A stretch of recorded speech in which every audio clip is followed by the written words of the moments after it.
Okay, so I'm Elaine May. I'm really excited to be here. So if you see my hand shake, it's because I'm an extrovert and I'm like in person with all of you. So this is very exciting. So March 8, 2020, I preached what became my last sermon at Mayfair Christian Reformed Church. After the service, I took the congregation through a congregational meeting where I laid out what we were going to vote on the following week with regards to a merger with Encounter Church of Kentwood, and answered all the questions related to that. Thursday, we got sent home. Monday, I developed a fever. The following Monday, that fever went to 102, and the doctor said, "You better quarantine in your own house." I was down with 102 fever for 6 days. Tylenol did a little bit to bring it down. I went in with my laptop and all these books that I needed to read for my doctorate of ministry and didn't touch it at all.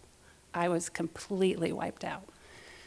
I didn't have much fear about it until my fever broke and I had shortness of breath. And even then, doctors were saying, don't come to the emergency room unless you can't breathe. I'm like, well, I can breathe, so I guess I'll just stay here. That week sent me into the land between. And I am studying leadership development. So what I knew was that this was going to be a season of development. And it began with God saying, the Psalm 46 passage, right? The only word I got from the Lord during that week was, just be still and know that I am God. Just be still and know that I am God. Many of you in this room prayed for me while I was down and out.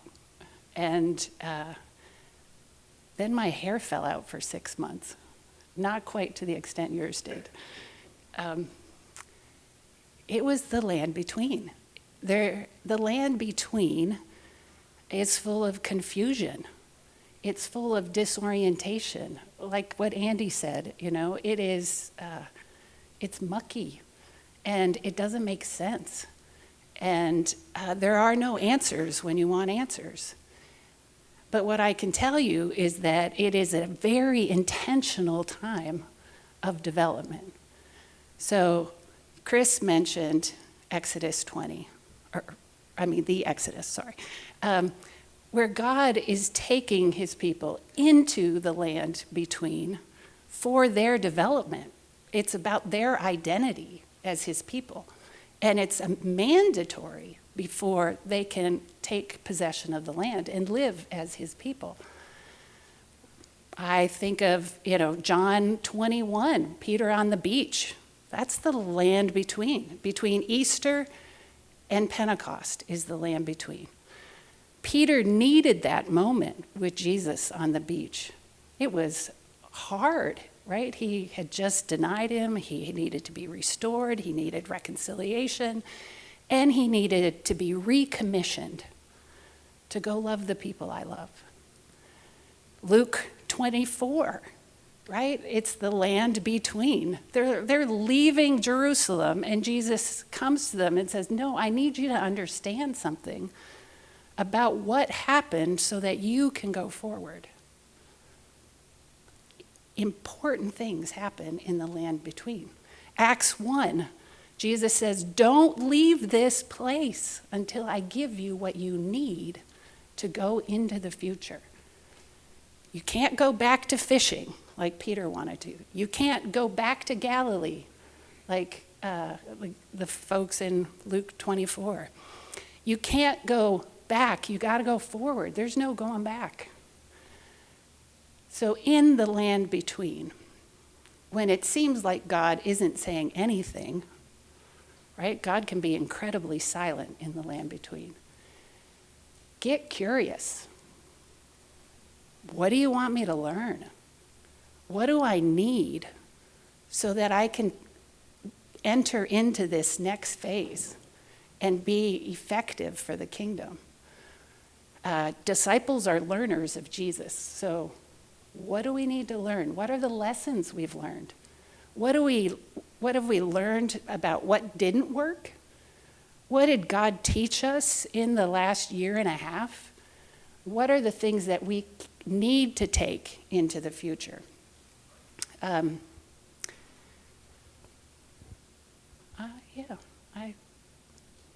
thinking if I have anything else. That might be it. Get curious. To be curious, you have to manage the anxiety, like Andy was talking about. It's hard to be curious when you're anxious. Times of reflection. This will be a good day for that, reflecting and conversing with others. It's also a time of just resting and being still and saying, okay, Lord, I know you have something in store for us. What do you need to teach me so that I can walk fully and enter into it? Oh, and during that now I work for the denomination. So after closing Mayfair, and they will launch this fall on September the 12th as Encounter in Fulton Heights. Jason was part of our journey. We went through the Church Renewal Lab. And I now work for Pastor Church Resources. I support women in ministry. It's the 25th anniversary of ordaining women in the Christian Reformed Church. So I've been, I have some commemorative pins if you want one. They're cool. We were supposed to hand them out at Synod, and that didn't happen. So I now carry a bag of them. It's been an honor to get to know the women who are in the trenches serving our churches. And all of us have had challenges, for sure. And the other half of my job, I'm writing a course under the Thriving Congregations Grant, thanks to the Lilly Foundation, on the essentials of a congregation for thriving. So you can sign up for that too. We're in the beta phase of piloting that curriculum. So